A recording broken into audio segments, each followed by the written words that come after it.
So you guys were one. I'm hearing a lot of you guys wanted a theme song shortened. So here we go. This girl reviews movies, games, and books. Sometimes she plays them. So does that? And when she does it with the cat, does that make her crazy? Does that make her crazy? Probably. So it's shorter. There you go.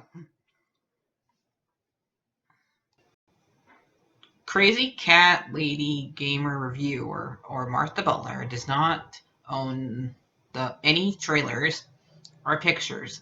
I use them under fair use, educational, for education and entertainment purposes. But you might have to hear. So I went and saw Onward. It was great. It was a good movie. So let's start off with like general thoughts. Like, where would I put this one for my rating? Well, I would say I would put it right above, probably about Cars 3 and I'll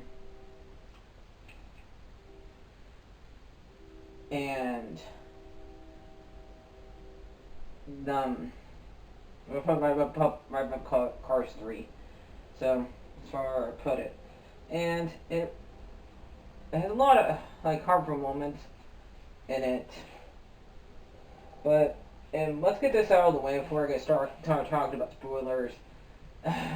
If you want to, you're a little late to the movie. It's okay because this is definitely when Disney tells you that we own Fox and we're gonna put something that probably shouldn't be in front of a Disney movie or Pixar movie as a short, because we put a Simpson short in front of the movie, and we thought, man, you guys thought putting an old ass short in front of Coco was bad.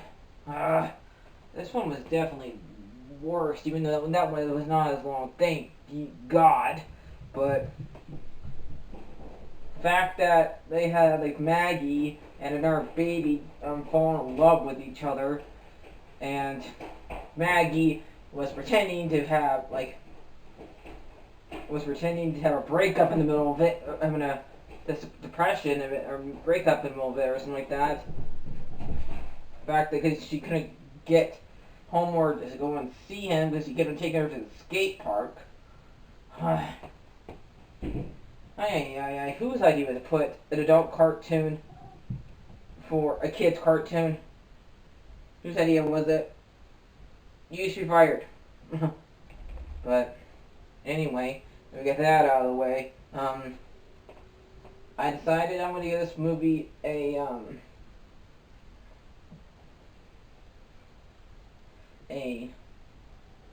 9 out of 10, because it did have a heartfelt moment at the very end. Both Chris Pratt and Tom Holland did a great job as two brothers, and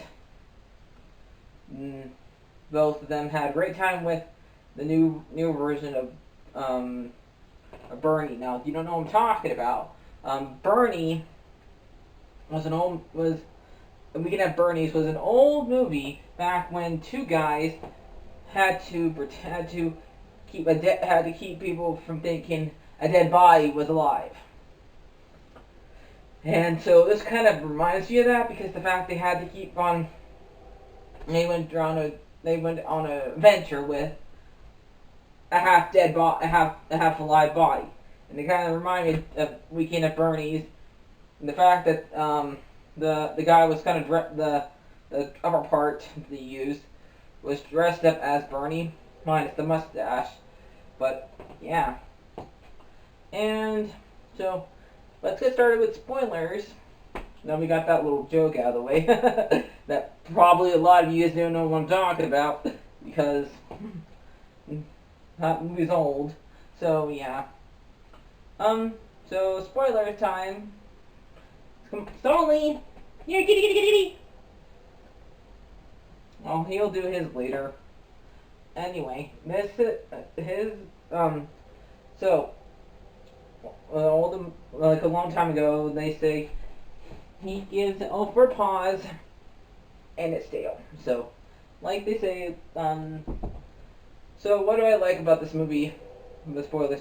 I like the fact that they used like Magic the Gathering and Dungeons and Dragons mixed together, um, to like show history of this world, because to them Magic the Gathering and Dungeons and Dragons would be history to them.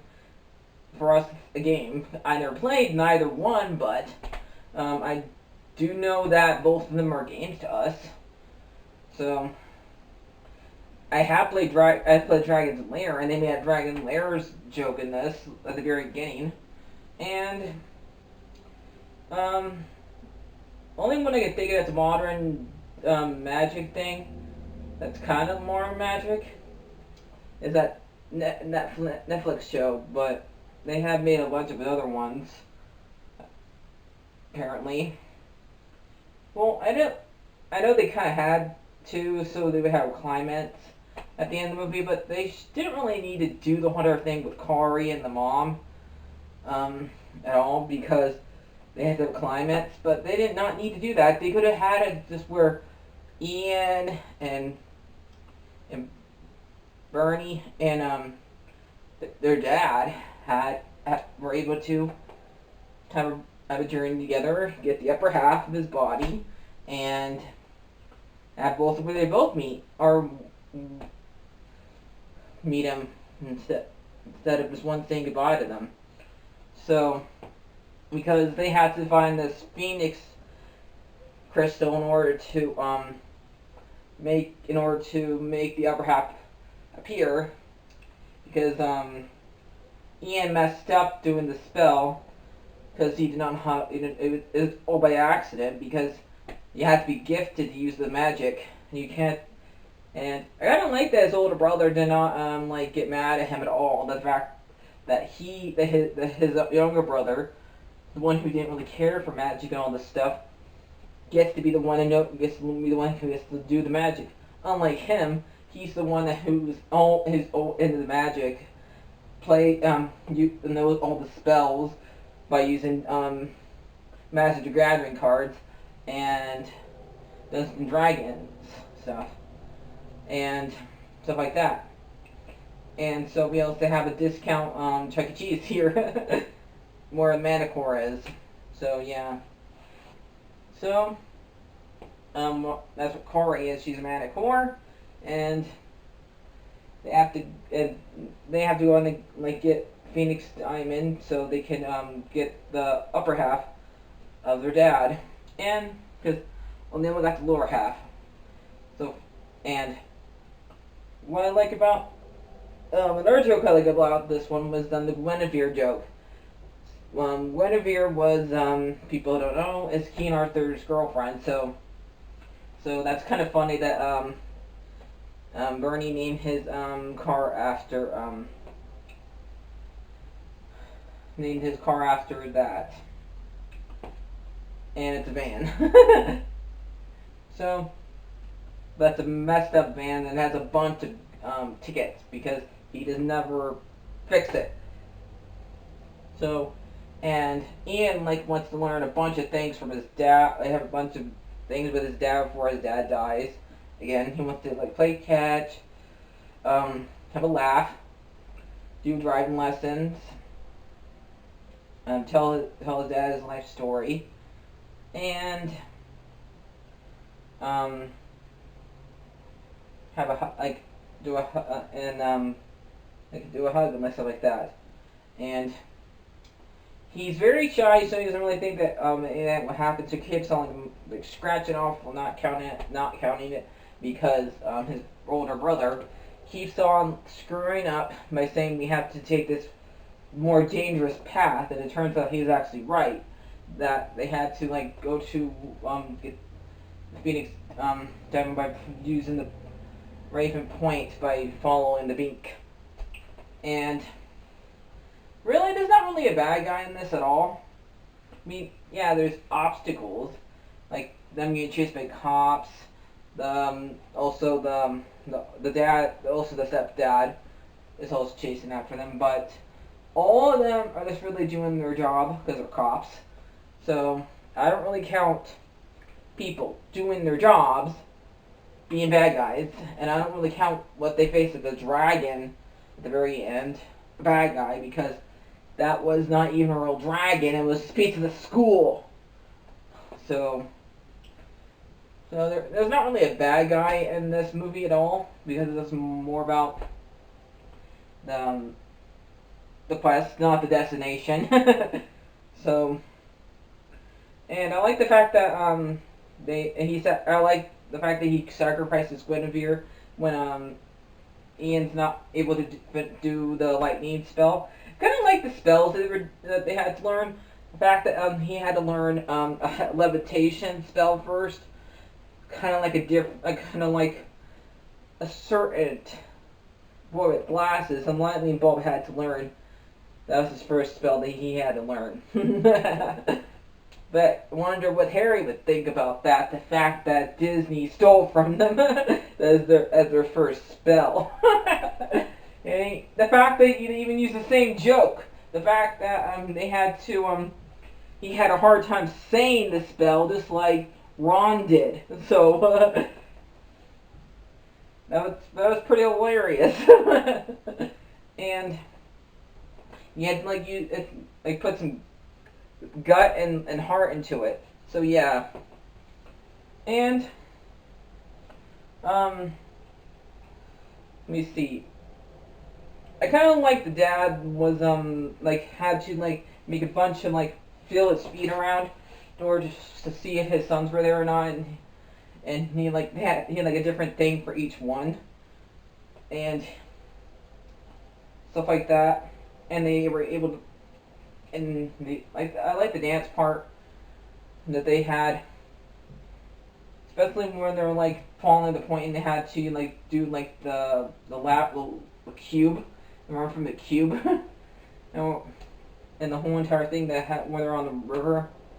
So they didn't have to do this on their quest things. It was the fact that it was right where they started, where they found the Phoenix Diamond, but. Like I said, it's about the journey, not about the destination.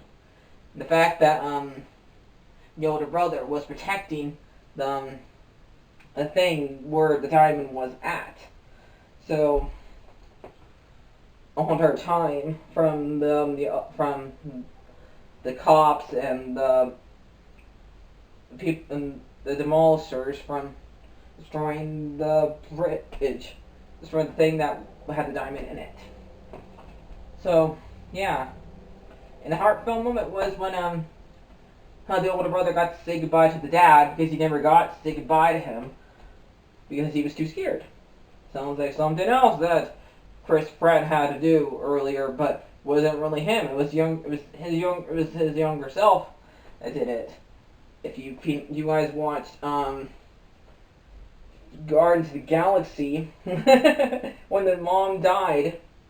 So yeah, that's funny. The fact that and so that's the heartfelt moment. Usually there's usually at least one heartfelt moment in every single Pixar movie, except for one certain one named Cars 2. That doesn't really have one, I think. So yeah, but too bad that Ian didn't get to have his chance to be with his dad, really. But you really count his older brother very one, even though he got mad at him being a screw up. But when do you not think your dad messed up or your older brother messed up? When do you guys not think that? But remember, they're human. Or in these guys' case, elves.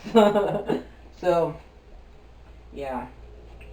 So, yeah, it was a great movie. And that's basically all the spoilers and stuff like that. And everything. And that's just try to focus on what you need and not what you don't need. So, yeah. So they didn't really need a villain in this movie. It was just more about, like I said, we're journeying down to destination. So I'll see you guys later. Like, subscribe, and comment. Okay.